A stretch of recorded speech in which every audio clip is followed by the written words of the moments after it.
Sidang pertama adalah sidang yang berkemenangan. Sidang pertama, sidang yang berkembang dengan cepat. Sidang pertama mengalahkan dunia ini. Sidang pertama, sidang yang berkuasa. Doa mereka berkuasa, pelayanan mereka berkuasa, berita mereka berkuasa. Ini sidang yang pertama. Beritanya sama saja, berita-berita tentang Yesus. Maka sidang akhir zaman juga harus berkuasa, karena Tuhan yang kita sembah, Tuhan yang tidak berubah. Tapi jangan lupa, sidang yang pertama, sidang yang berdoa. Banyak berdoa. Sidang yang pertama tidak jemu-jemu berdoa. Sidang yang pertama tiap-tiap hari berdoa. Mereka menyangka diri mereka berdoa, mereka suka berdoa. Dan Tuhan menghendaki sidang pada akhir zaman lebih daripada sidang pertama. Bukan hanya sama seperti sidang pertama. Kalau sama seperti sidang pertama juga sudah cukup hebat, sudah cukup luar biasa. Tapi firman Tuhan Hagai pasal 2 berkata, kemuliaan rumah yang kemudian lebih besar daripada kemuliaan rumah yang semula. Kemuliaan rumah Tuhan yang kemudian, yaitu gereja Tuhan yang kemudian, gereja akhir zaman, lebih mulia daripada gereja yang mula-mula. Karena gereja akhir zaman ialah gereja yang akan diangkat oleh Tuhan. Cintalah yang akan diangkat oleh Tuhan pada akhir zaman ini. Amin, saudara. Tuhan Yesus akan datang segera. Dia bisa datang tiap-tiap saat. Jangan kompromi lagi. Tinggalkan semua dosa. Tuhan yang mengangkat sidang yang suci, supaya kita ikut terangkat waktu Yesus datang kedua kali. Pada waktu murid-murid bertanya, Tuhan, kapankah kedatanganmu yang kedua kali? Tuhan Yesus berkata, pada waktu kamu lihat pohon ara bertunas, kamu tahu musim panas sudah hampir. Ini sudah akhir zaman.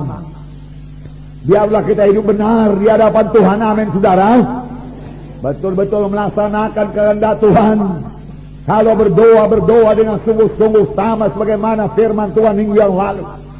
Bersungguh-sungguh berdoa. Kalau melayani dengan bersungguh-sungguh melayani. Kalau bersaksi dengan sungguh-sungguh. Jangan malu mengaku Tuhan Yesus. Hidup benar, hidup suci.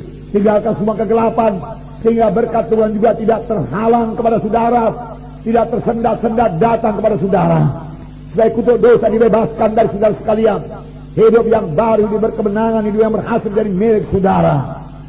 Yesus mati bukan untuk satu sidang yang lemah. Yesus tidak mati buat sidang yang kompromi.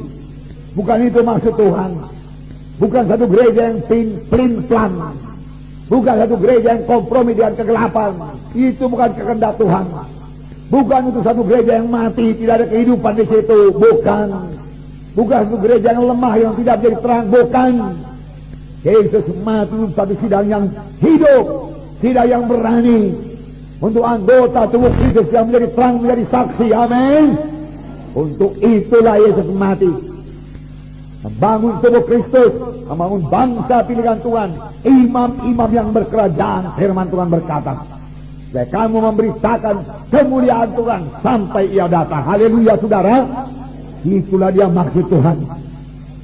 Satu sidang yang suci, satu sidang yang kuat, satu sidang yang tidak kompromi, satu sidang yang tidak lemah, satu sidang yang bersaksi, yang tidak malu mengakui sebagai Tuhan dan Juru Selamatnya.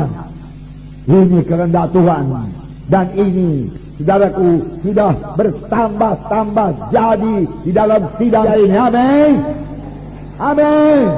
Haleluya, haleluya. Tetapi bukan berarti pula tidak ada kesukaran, bukan berarti tidak ada penderitaan, tidak ada ujian, tidak ada pencobaan. Bukan. harus ada pencobaan, harus ada penderitaan. Tapi bukan penderitaan karena dosa, bukan penderitaan karena penyakit, bukan penderitaan karena kutuk dosa.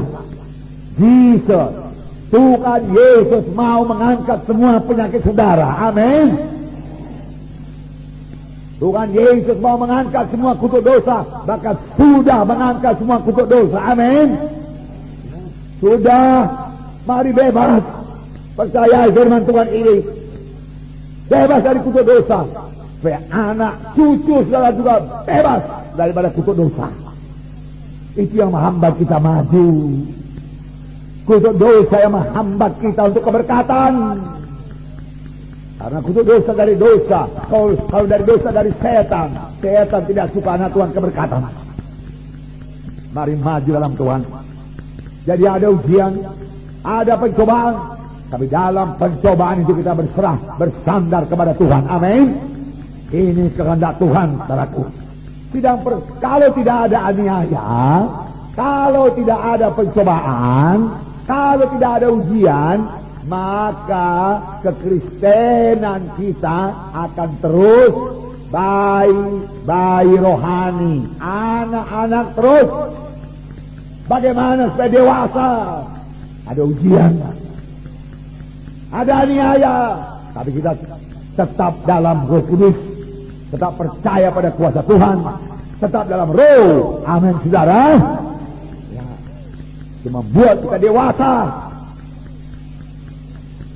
Kerap kali datang aniaya membuat kita bersama-sama berdoa.